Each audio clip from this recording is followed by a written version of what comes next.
बच्चों, आज मैं आपको हिंदी भाषा का पाठ 2 एक पौधे की समुद्र यात्रा के माध्यम से सम्राट अशोक के द्वारा बौद्ध धर्म अपनाने के बाद भारत की धर्म संस्कृति को दूर दूर तक कैसे फैलाया गया वह बताने जा रही हूँ।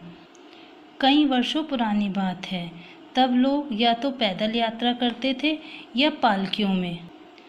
उस समय मगध साम्राज्य में सम्राट अशोक राज करते थे।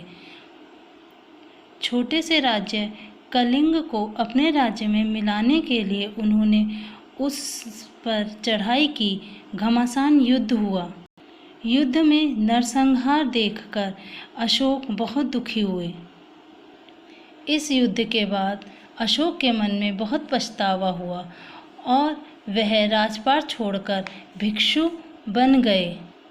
अशोक के पुत्र महेंद्र और पुत्री संघमित्रा दोनों ने भी बौद्ध धर्म को अपना लिया।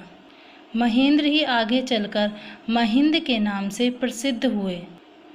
एक दिन अशोक ने दोनों से कहा, जाओ सद्धम्म का संदेश लेकर भारत के दक्षिण छोर पर और फिर समुद्र पार कर दक्षिण के अन्य देशों और द्वीपों में पहुँचो।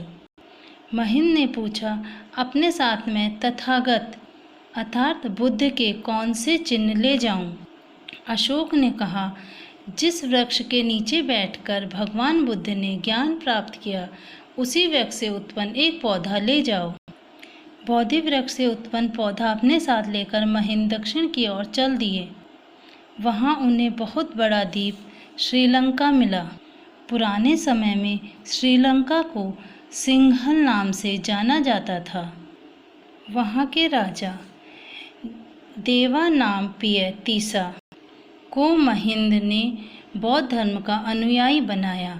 राजा के बौद्ध बनते ही प्रजा भी बौद्ध बन गई। धीरे धीरे सिंघल में बौद्ध धर्म जीवन के हर अंग में समा गया, क्योंकि यहाँ नाटक, नृत्य, चित्र, संगीत, साहित्य, भाषा सब में बुद्ध के उपदेश शामिल थे। सिंघल में दीवारों पर चित्र बनाने की कला भी बहुत विकसित हुई। वे अजंता की भित्ति चित्रों की तरह ही विश्वविख्यात हैं। इस तरह बोधि वृक्ष की एक शाखा के माध्यम से अशोक के पुत्र महेंद्र के द्वारा बौद्ध धर्म के साथ साथ भारत की धर्म संस्कृति भी दूर दूर तक फैल गई। धन्यवाद।